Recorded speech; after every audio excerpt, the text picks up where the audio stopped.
Housework and childcare should be a wife's job, right? Making your husband do it is just failing as a wife.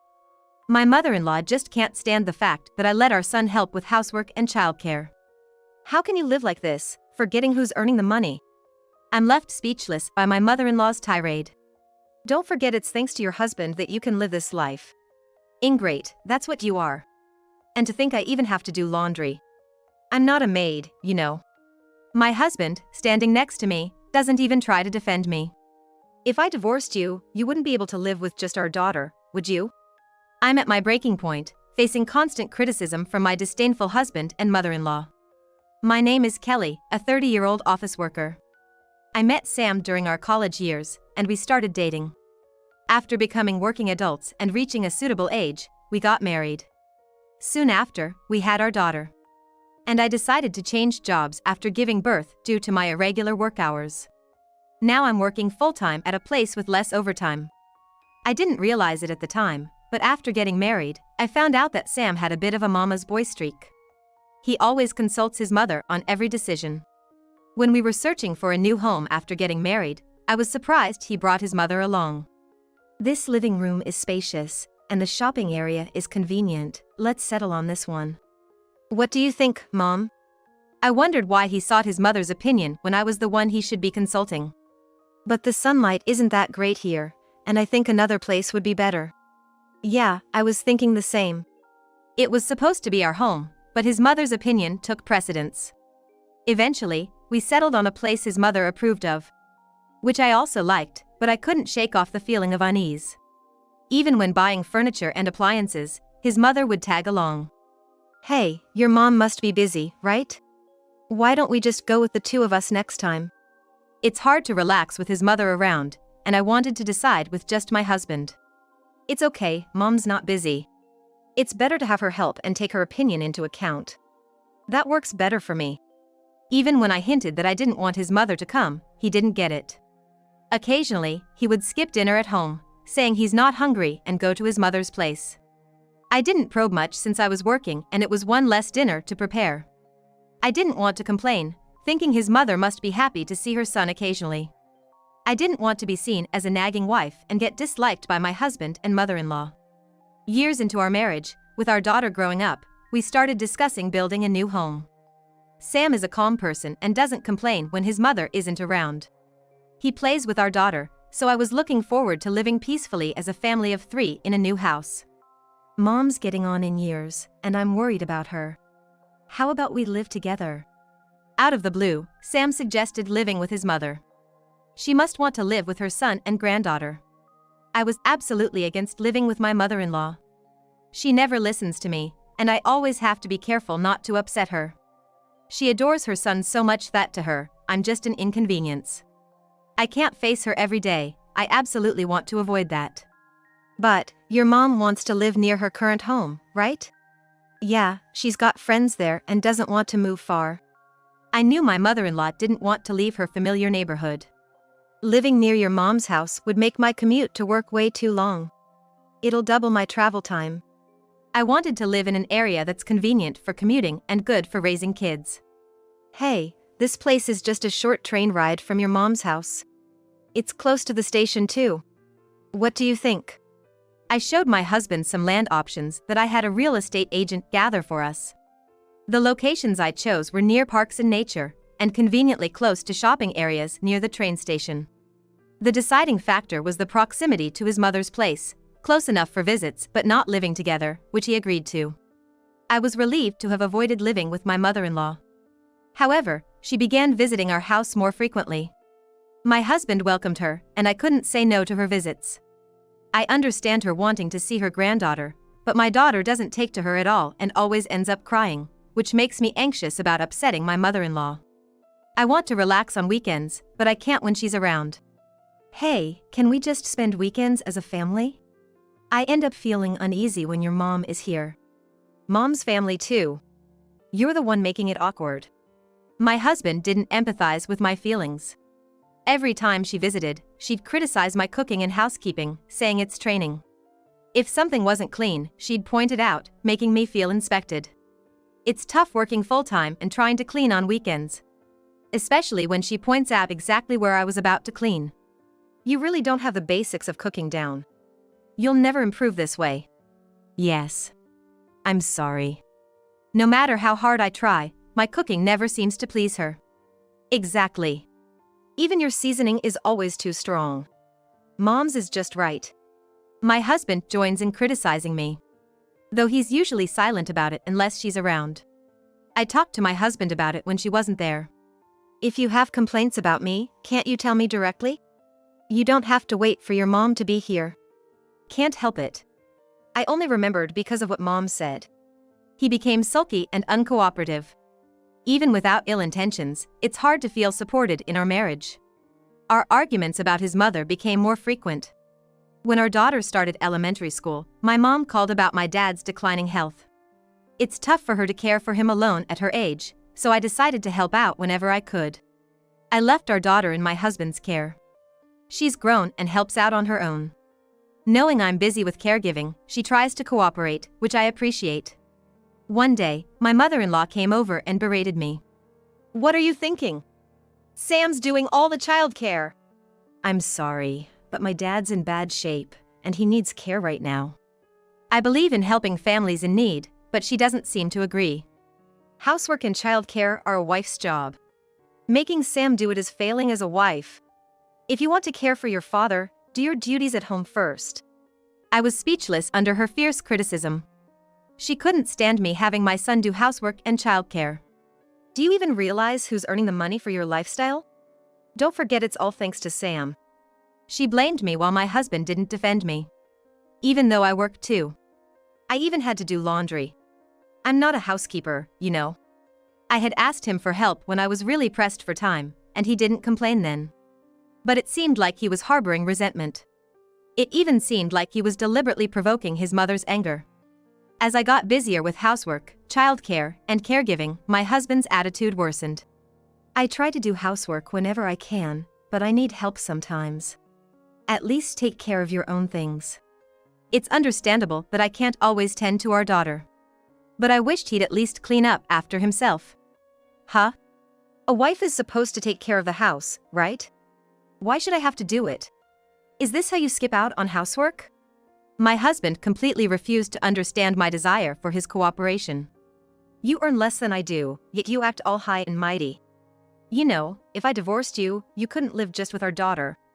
After I switched jobs, my salary dropped, and now I earn less than my husband. I prioritized a job with less overtime because we have a young child. My husband started making unreasonable demands, occasionally showing me a filled-out divorce form. If you want to take care of your dad that badly, make sure you clean the house spotless every day before you go. He knows I work full-time and can't do that, yet he says it on purpose. Even when I'm exhausted from overtime, skimping on dinner isn't allowed. Aren't there too few dishes? Don't try to get away with just stir fries. And I don't eat store-bought ready meals, just so you know. He demands elaborate homemade meals, and I was physically and mentally exhausted. Since then, I started taking our daughter with me when I visit my parents. I've given up expecting anything from my demanding husband. I stopped caring about him and stopped looking after him as much. My mom adores our daughter and is always happy when we visit. My daughter loves my mom and enjoys playing with her. It's nice you come, but aren't you pushing yourself? You look tired, I'm worried.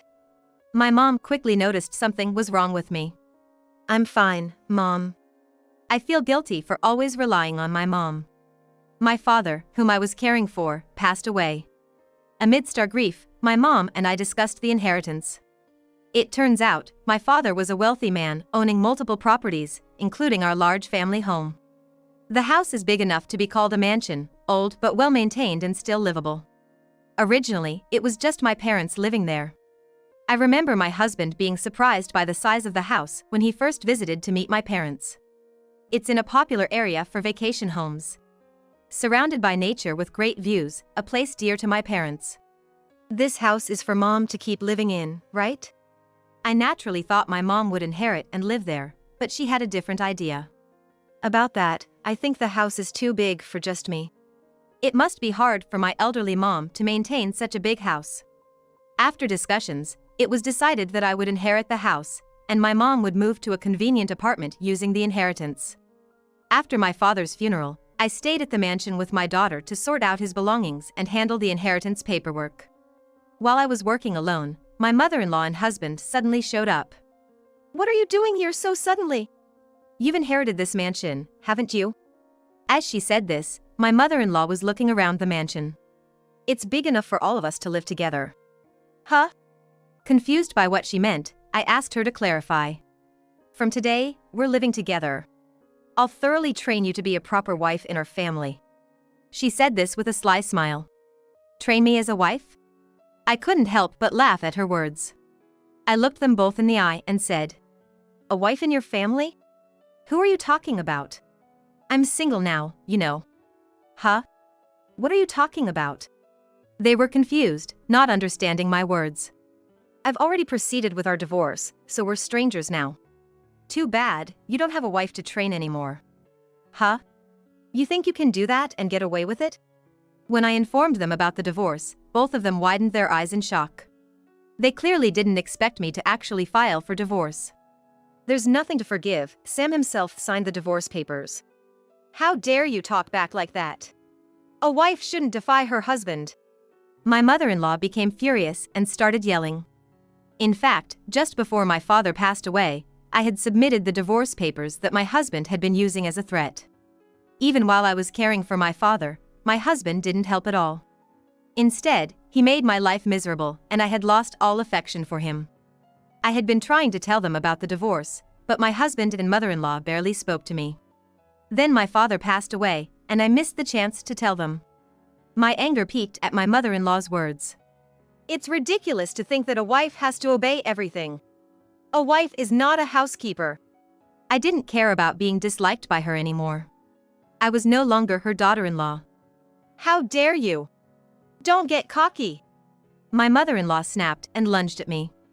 I tried to resist, but she overpowered me with incredible strength. "Stop it! Let me go! You got a divorce without consulting? What a terrible wife, disregarding the precious son I raised," she yelled with bloodshot eyes. "Hey, Sam, stop your mother!" However, my husband didn't try to stop her. He seemed in disbelief about the divorce. Realizing this was more than I could handle, I immediately called the police. Even as I explained the situation to the police, my mother-in-law's rage didn't subside. "Please calm down." When a police officer restrained her, she quickly shook off his arm. "What are you doing? Let go of me." She struck the officer in the face and was subdued. She was deemed a danger and taken to the police station. As my mother-in-law was taken away in a patrol car, Sam stood there, stunned. "I'm going to claim compensation for the mental anguish I've suffered. I've kept a record of everything." "What are you saying?" Sam was bewildered, unable to respond. Without his mother, he was helpless. "I'm living with Camila, so you'll need to pay child support every month."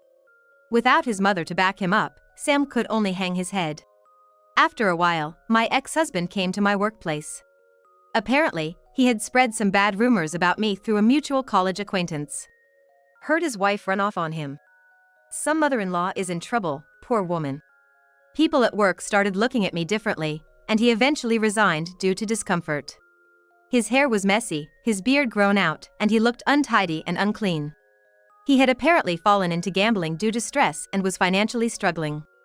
His mother was also addicted to casinos, making it hard for him to make ends meet on his new job's salary. "It's inconvenient for you to come to my workplace." "Well, you hardly ever reply when I contact you." I didn't want anything to do with my ex-husband or his mother anymore. "Listen, can you reduce the child support? Things have been financially tight for me lately." "The child support is an amount we both agreed on. You said as a father, you do what you can, remember?" He clicked his tongue and glared at me, clearly annoyed. "Things have changed, it can't be helped. My new job pays less, and the bonus is small." From my perspective, if he didn't gamble, he could afford the alimony and child support. But he was trying to cut down on child support, showing no sense of responsibility as a father. "You must be struggling on just your income. Hey, let's get back together." I'm utterly astounded when my ex-husband suggests remarrying just because he's struggling with money. His pretense of kindness infuriates me. Huh? Marry you again? No way, I've had enough of a mama's boy like you. What did you say? My ex-husband, who clearly lacks self-awareness of being a mama's boy, reacts violently to my comment. You can't make any decisions without your mom, can you? Even the house, furniture, and appliances, you always consulted her for everything.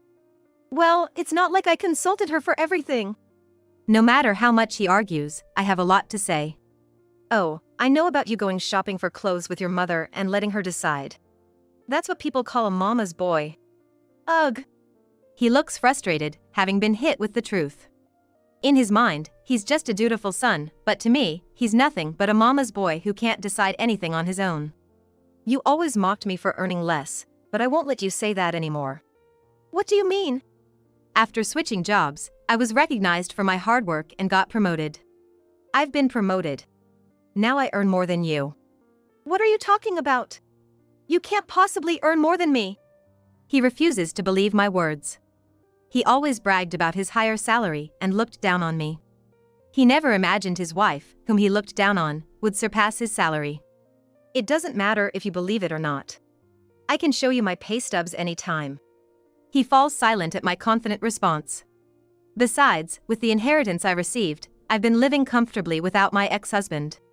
There's no more being forced to do housework or dealing with a nagging mother-in-law. Then, how about you give me a share of that mansion you inherited and the other properties? I should have a right to half of it. I have to explain to my ex-husband who's making unreasonable demands. You see, the inherited property doesn't become marital property. Sorry, but you have no rights to it. Damn. This is all your fault for filing for divorce out of the blue. I didn't do anything wrong. He still doesn't seem to accept the divorce. If you did nothing wrong, we wouldn't be divorced. Did you help me at all when I was busy caring for my father? You did nothing. Well, that's because you didn't do your share of the housework. I wanted to do housework, but I couldn't. Couples are supposed to help each other out in tough times. Realizing he didn't have the spirit to support me as a husband, my affection for him cooled. He probably couldn't understand the feeling of not being helped when most in need. It's absurd that I work the same hours and still have to handle all the housework and childcare. What are you talking about? Housework and childcare are a wife's responsibilities. You're the one at fault for trying to push them onto me. He yells, disregarding his own actions. His mindset won't change no matter how much I explain. It's probably something his mother instilled in him from childhood. My ex-husband, who made a scene in front of my office, was eventually taken away by security. Later on, my ex-husband and his mother, struggling financially, had to sell their family home. They moved into a rundown apartment, barely managing to pay alimony while living. However, both of them couldn't quit gambling, making their lives quite tough. As for me, while work is busy and challenging, my mother helps me out, and my daughter and I are living happily together. I smile more now, and my daughter seems happy too. Before, my days were spent worrying about my ex-husband and mother-in-law's moods and reactions. But now, I want to live my life my way and show that to my daughter. I have to raise my daughter on my own from now on. The experience with my ex-husband made me realize the importance of parenting. I want to teach my daughter to be kind and to help others in need. No matter how tough it gets, I've decided to stay smiling and get through it.